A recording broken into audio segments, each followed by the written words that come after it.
Under cover के दोस्तों अस्सलाम वालेकुम।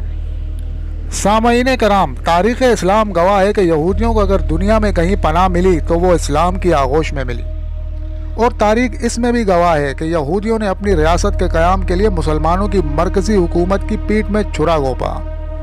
सामईन कराम, आपसे गुजारिश है कि वीडियो को आखिर तक ज़रूर देखिएगा ताकि यहूदियों का मकरू चेहरा खुलकर आपके सामने लाया जा सके। नाज़रीन, उस्मानियों ने मालूम वजूहात की बिना पे ईसाइयों की बनिस्बत यहूदियों पर भरोसा किया और इन्हें अपने दरबार तक रसाई दी। इस वक्त जब सारा यूरोप यहूदियों के लिए मक्तल बना हुआ था और इन्हें नहायत हकारत के साथ गैतूज में महदूद रखा जाता था, ये सल्तनत उस्मानिया आई थी जिसने इन्हें मकदूनिया में शहर सलोनिका में आबादकारी की सहूलत और इजाज़त दी। गालिबन इसी दिन के लिए मुसलमानों की आखिरी मरकजी सल्तनत खिलाफत उस्मानिया के टुकड़े टुकड़े करके इसे वफादारों और कासा लेसों में तकसीम किया गया था। और जब फैसला कुन जंग का मरहला सर पर आन पहुंचे तो उम्मत मुस्लिमा अगर वो कहीं है तो अपने ही मसाइल में उलझी हो, बाहम दस्तो गिरेबां हो या अजीम मंसूबा साजों के हाथ में कठपुतलियों की तरह खेल रही हो। नाज़रीन, खिलाफत उस्मानिया के जवाल के असबाब में से एक अहम सबब इसका यहूदियों को सलोनिका में आबादकारी की इजाज़त देना था। जिस वक्त स्पेन में मुसलमानों की 800 साला सल्तनत का सूरज बड़े इबरतनाक अंदाज से गुरूब हो रहा था, गरनाता की गलियां मुसलमानों के खून से भर गई थीं और घोड़ों की टापें इसलिए सुनाई न देती थीं कि वो इन सड़कों पे नहीं पड़ती थीं जिनका जाल मुसलमानों ने सल्तनत भर में बिछा रखा था, बल्कि मुसलमानों के खून के तालाबों में पड़ते थे। और अज़बीला और फर्डिनेंड ने बचे कुचे मुसलमानों और यहूदियों को 3 ऑप्शन दिए जो फरमानुल हमरा कहलाता है। इसकी रूह से यहूदियों और मुसलमानों को आग में जल मरने, मज़हब तब्दील करके ईसाइयत इख्तियार करने या स्पेन से निकल जाने का हुक्म दिया गया। तकरीबन 50,000 यहूदियों ने ईसाइयत कबूल कर ली, जबकि 2.5 लाख यहूदियों ने स्पेन से हिजरत की तो इन्हें पनाह ऐसी सल्तनत उस्मानिया ने दी।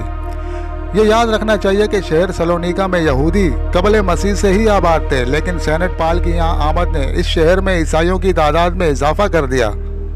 ईसाई आबादी के इस तवाज़ुन को बरकरार रखने के लिए उस्मानी हुक्मरानों ने इसी शहर में यहूदियों को बसाने की गलती की और इसका खमियाजा आने वाले वक्त में भुगता। इस फैसले की वजूहात तो समझ में आने वाली थी, क्योंकि इन्हें ईसाइयों से खतरा था, जबकि यहूदी दुनिया भर में धुतकारी हुई कौम थी। यही हिकमत अमली उस्मानियों ने तमाम मफतूआ इलाकों में अपनाई।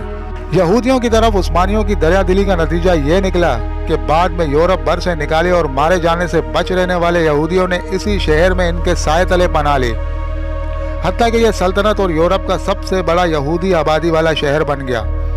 रफ्ता रफ्ता ये यहूदी सल्तनत उस्मानिया की मईशत बिलखुसूस पारचा बाफी की सनत पर काबिज होते गए और इसी बायस इन्होंने दरबार तक भी रसाई हासिल कर ली, क्योंकि सल्तनत उस्मानिया के फौजियों की वर्दियां तैयार करने का ठेका भी इन्हीं को मिलता था। मुस्लिम स्पेन के बाद यहूदियों की तारीख का यह सुनहरी दौर था। सब कुछ ठीक चल रहा था कि एक वाक़ये ने तारीख का धारा मोड़ दिया। 1655 ईस्वी में गाजी सुल्तान मोहम्मद राबे के दौर में एक यहूदी राहिब सबत ज़ेवी ने मसीहाए यहूद होने का दावा कर दिया। चूँकि यहूदी सदियों से अपने मसीहा की आमद का इंतज़ार कर रहे थे, इसलिए इन्होंने जोग दर जोग अपने असासे और कारोबार फरोख्त करके समरना पहुंचना शुरू कर दिया ताकि इसके हमरा यरूशलेम जा सकें, जो इनकी अर्ज़ मौऊद थी। ये सूरत हाल सही अल अकीदा यहूदी आलमों के लिए एक फितना था, इसलिए इसकी सरकूबी के लिए इन्होंने सुल्तान से मदद चाही।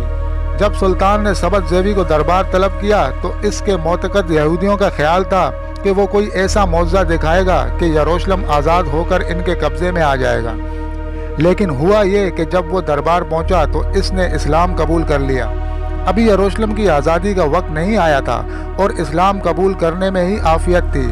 हालांकि इस पे कोई जबर न था, क्योंकि इसके साथ 300 यहूदियों ने इस्लाम कबूल किया था। तारीख के मुताबिक ये मुसलमान होने वाले यहूदी कभी सूद आज़म का हिस्सा नहीं रहे और अपनी मस्जिद अलग बसाए रखी और यहूदियत और इस्लाम के दरमियान एक फ़िरका बन गए और दोनीमा कहलाए। इनके 2 नाम हुआ करते, एक इस्लामी दूसरा तुर्क। ये हज भी करते लेकिन अंदर ही अंदर यहूदियत पर अमल पैरा होते।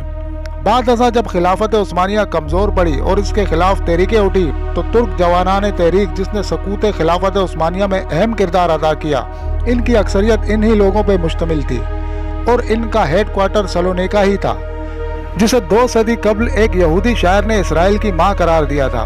1908 से 1918 तक उस्मानिया सल्तनत पे इन ही तुर्कों की हुकूमत रही और आर्मीना में ईसाइयों के कत्लेआम का जो दाग सल्तनत उस्मानिया पे लगा हुआ है, इसके जिम्मेदार भी यही यहूदी थे। सामईन कराम, चैनल के साथ जुड़े रहिएगा। अगली वीडियो में हम आपको बताएंगे कि यहूदियों ने किस तरह साजिशों के जरिए सल्तनत उस्मानिया को ख़त्म किया और आज ग्रेटेस्ट इसराइल बनाने का ख्वाब देख रहे हैं। अल्लाह हाफिज़।